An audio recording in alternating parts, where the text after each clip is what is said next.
Welcome.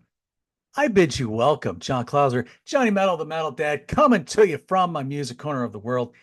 And today I wanted to just do a very quick, special little show. Basically just paying homage to a birthday boy today. Today is August 20th as I record this. And that means Mr. Robert Plant, happy birthday.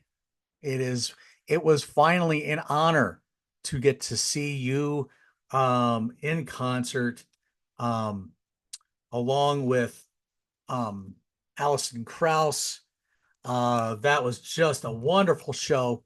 Um Very cool to see three Zeppelin songs be done as well in that set. So that was a very cool night for me. I never got to see Led Zeppelin obviously in concert. So I missed out on that. But um, anyway, so I'm gonna give you a special quick ranking of the Robert Plant solo albums. This was based off of a ranking I had done a couple of years or so ago, um, which thought, hey, maybe Martin Popoff here was doing a bunch of album by album series, and he put some names out. And for some reason, I thought, well, yeah, I could probably toss my hat into that. Why not, right? Oh boy. Let me tell you something. It was, trust me, it's a deep honor to say I contributed to this book for at least a couple of albums. Um, but boy, I'll tell you what, that was that was a little nerve-wracking, if I don't say so myself. So, um, without further ado, all I want to do here, I'm just going to give a quick general ranking here. I'm not really going to go into too deep to most of this. Um, First, I'm going to start with the his solo catalog, and coming in at the bottom for me, and again, I want to just say these are just what I how I would probably reach for them. I wouldn't really necessarily say a ranking because every album there's something very special about each and every one of them. It's just certain ones just maybe hit me a little differently than others. So, um, for me, coming at the at number 11 was 1985's Shaken and Stirred. Um, this was the one where he's really trying to get away from the Led Zeppelin sound, and he's just trying to embrace a lot of um, the modern technology and a lot of stuff like that. And to me, kind of falls flat little by little. Though it's probably one of the best tracks off this album. Trouble Your Money and Easily Led were a couple favorites of mine as well. Next up is number 10 is 1988's Now in Zen. So here again, this one he's still kind of flirting with that whole modern stuff, but now I think he's kind of getting more into developing his own kind of thing. Here I liked Heaven Knows, Dance on My Own, and A Ship of Fools. Of course, the Tall Cool One is the one that a lot of people really recognize from this album.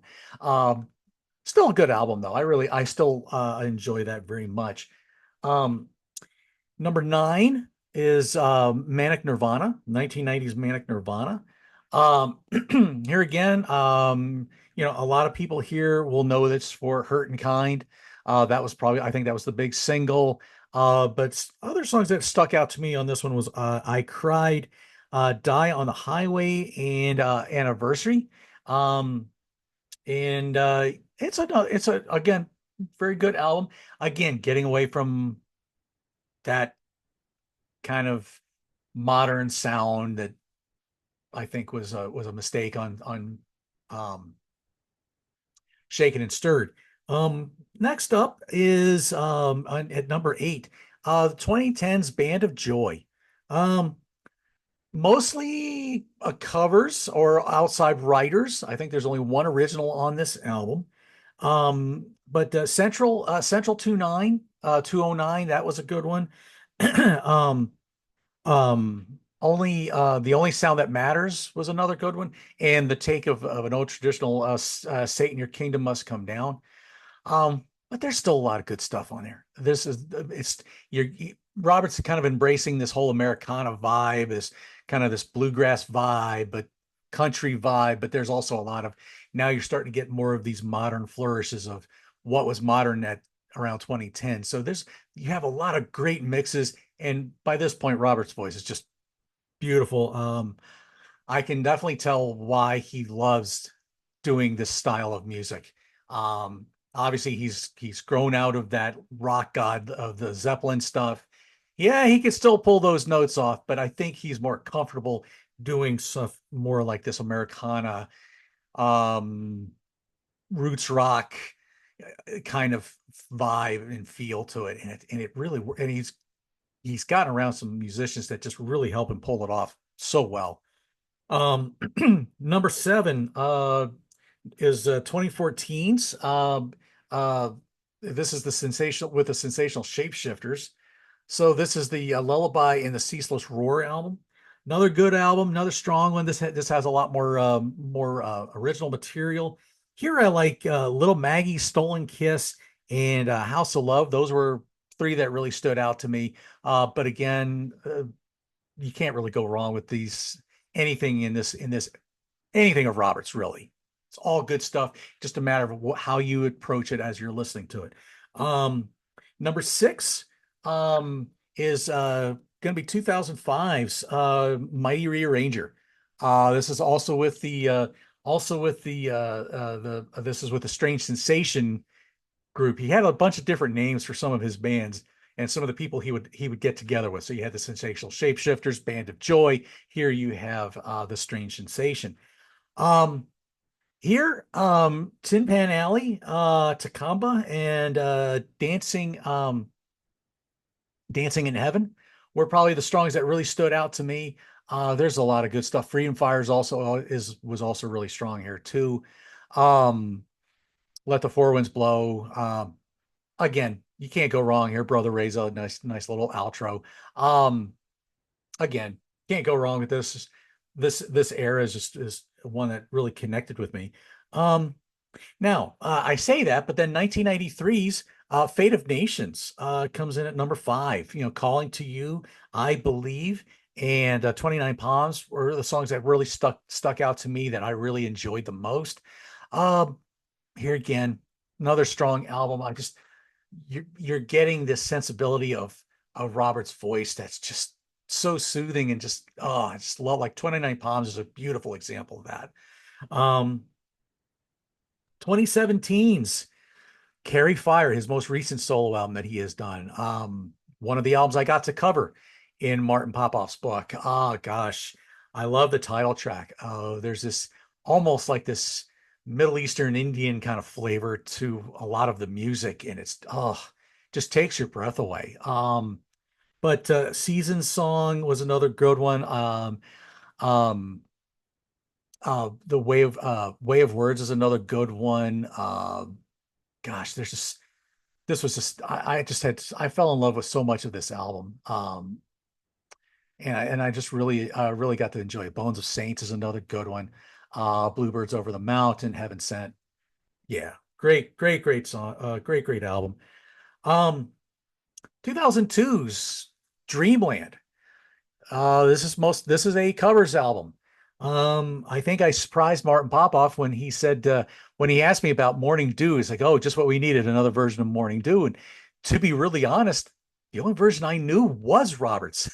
I never really was familiar with that song before, but I really loved just how beautiful and sensitive his voice was on that song. Just really spoke to me.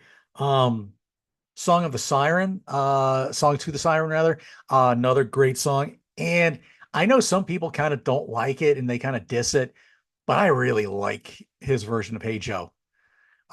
He takes the song, he makes it his own. The band makes it as their own. About the only thing that's recognizable is from the version that most of us know, which is the Jimi Hendrix version, is there's the one little riff that they do in there, and it's probably about the only thing that's really the most noticeable about this album. Um, my last two, um, Principal Moments, the second album, I believe this was 82, 83, I believe. Um, Again, other arms, in the mood, big log, through with the two step. What a beautiful album. Not again, it's unlike his first album here, Pictures at 11, which is my favorite solo album. It was probably the first where I really got to know who Robert Plant was. And then I kind of went, and then I discovered Led Zeppelin from there. So by this, as much as I love Principle of Moments, um, it gets away from where this was still very much almost felt like Led Zeppelin at times. This almost could have been, you know, this could have been almost his second solo album, really, if you want to count In Through the Outdoors being a solo album and not so much a Zeppelin album. But gosh, Burning Down One Side, Pledge, Pin, Worse Than Detroit, Fat Lip, Mystery Title, God, Slow Dancer. I love this album. It's just wonderful, wonderful album. Um, Now you can't go wrong, in my opinion, with the the two Alison Krauss albums.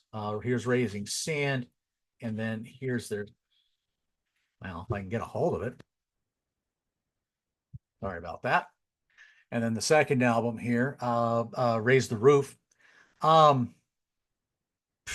Man, both of these are just so good. I love their versions of so many of these songs. Like one song off Raise the Roof here that I really enjoyed was obviously The Price of Love is a good one. Can't Let Go, Last Kind Words Blues, High and Lonesome. Someone was watching over me. Another, lots of good stuff here on this first one. What Killing the Blues, Polly Come Home, Fortune Teller. I really became more familiar with another version of Fortune Teller from that was recorded by a band up in Fame Studios. I can't think of the name of the band off the top of my head right now, but it was still a wonderful version, and they did such a wonderful, great version of that song. Um, this album here, Digging Deep, Subterranea, this was mostly a compilation of, there's at least 30 some tracks. You got a few here that are unreleased. There's one song here called Charlie Patton Highway. That was an unreleased song. Too Much Alike was another, and Nothing Takes the Place of You. But this is a good compilation. Um, if you don't want to spend the money on the catalog, maybe this would be a good place to start. I think there's a lot of good stuff here. Digging Deep. If you look up like Robert Plant on YouTube and podcasts, he did a series called Digging Deep. Very good stuff. I would be remiss if I didn't at least mention Walking into Clarksdale, an album he did with Jimmy Page from Led Zeppelin back in 1997, 98. Not a bad album, that probably wasn't very well received at the time. Now, with that said, now I'm going to give you a bonus ranking, and I'll give you my Led Zeppelin ranking. So, I'm not going to include Coda. I know some people do. Personally, I feel that it's just spread out too much to be a cohesive and a good, strong album. It wasn't all from one time period per se, except for maybe side two a little bit. But for the most part, it's just an album of a compilation of unreleased stuff. So I'm not going to include it. Um, Although I will say that I probably listened because when I got this like in the early 80s. I remember getting it in a cutout bin on vinyl. And I remember listening to side two relentlessly for some reason. I loved like Ozone Baby, Darlene, and Wearing and Tearing, and of course Bonzo's Montreux, the drum solo on that. But I don't know. I wound up listening to side two a little bit more than I have probably ever listened to In Through the Outdoor. Um, I still call this a Robert Plant solo album because Jimmy Page at this point is here, but it's this album is basically guided by John Paul Jones, and not that that's a bad thing because John Paul's is a wonderful musician, great arranger, and just a great musician. Um, I love In the Evening. I love Corral's Alhambra. But really, after that, I'm not really a big fan of the rest of this album. All of My Love is okay. It's nice. It's nice. It's a little sappy, but and I get the sentiment to the song. It's just not one that I tend to reach for all that much. So it's not my favorite album. Not one that I reach for very much, but it's still, don't get me wrong, I still like it. I think it is a good album. It's just not one that I tend to reach for. Now, this one might shock a bunch of people when you see how low this will come in. Um, Physical Graffiti. Yeah, I know I'm gonna get hate for this one. Reason being is after In the Light, I'm not really into this album quite so much. I love the first half, but I'm not, I don't know. I just never I never totally dug the second half of this album. I don't know why. It just never, it wasn't like, it just wasn't something I gravitated to. Now, the first half with Trampled Underfoot, Custard Pie, In My Time of Dying, Kashmir, Houses of the Holy, songs like that, of course, yeah, those are all fantastic songs. But the second half, I don't know, just after In the Light, I just didn't hit me. So I know that's probably going to shock a bunch of people. Maybe kind of like as much as my next pick, which um, might surprise a few people. But yeah, I gotta say, House of the Holy here. I can't I can't stand listening to Jermaker. I'm not a reggae guy, so Jermaker doesn't really do anything for me. The crunge is kind of weird, but it's a nice tribute, I guess, to James Brown. But I will say the rest of this album is pretty amazing. I do love, of course, the Ocean song, of course, No Quarter, the Rain song, Over the Hills and Far Away. Song remains the same. This is a really stellar album. It's still, it's hard to put this as low as it is, but for some reason, I just seem to like Presence a little bit more. I really don't know why. Uh, I think because it's more of a guitar based album, and of course, T for One and Achilles' Last Stand and Nobody's Fault But Mine. I mean, this was Jimmy's output big time. And no keyboards, which that doesn't bother me, but this was just to me just a solid straight up rock and roll guitar heavy anthem album, and I always gravitated more towards this a little bit more than House of the Holy, but maybe not by much. Um, Coming in at number four is going to be the third album. Um, more acousticy stuff, but I love That's the Way. Of course, I love the Immigrant Song. Since I've Been Loving You, Out of the Tiles, Gallows Pole, Friends, Celebration Day. Uh, again, another really, it's a wonderful album. I just love. There's so much about this album I still love very much. Um, the debut comes in at number one. I Gosh, this is where it all began. For me, Dazed and Confused, How Many More Times, Good Times, Bad Times, Your Time Is Gonna Come, Into Black Mountain Side, Communication Breakdown. Um, I Can't Quit You, Babe. Yeah, great. It's just again, just the rawness of it all. And I want to make sure I didn't miss any songs, and You Shook Me. I forgot that one. But yeah, Babe, I'm gonna leave you. Golly, you have this mix of acoustic and hard rock, and it's just a wonderful introduction to the band. Um, Number two, the second album. Love this album so much. You know all the songs. Do I need to say them? And do I need to say any of these songs really? Whole lot of love though. Heartbreaker with the accompanied solo, unaccompanied solo. Of course, Bring It On Home. The Lemon song, What Is and What Should Never Be. Thank You. Live and Love and Made. Ramble On, which is what I'm doing right now. Y'all know this is going to be my top. I don't care how overplayed this album is. This is always going to be my favorite Zeppelin album, no matter what. No matter what. I just absolutely love every note on this album. So there you go, folks.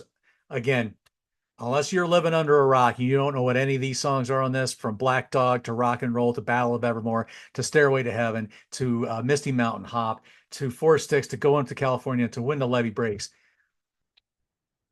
I just love it, start to finish. So there you go. There's a quick little happy birthday, Robert Plant. Thank you so much for the wonderful years of music you have given us all. Don't forget the Honey Drippers project. That I don't have a physical copy of that, but that is a wonderful little EP of old songs to check out. So there you go. Yeah, I didn't go into in depth on Robert's catalog. I need to revisit it some more. Maybe this ranking may change. You never know. Also, go to Martin Popoff's website, order the Robert Plant book, or you can also find it on Amazon as well. Check that book out. Maybe do what a lot of people are doing. Take the album, read a chapter. Read the chapter on Pictures at 11 and listen to the album as you're reading the chapter.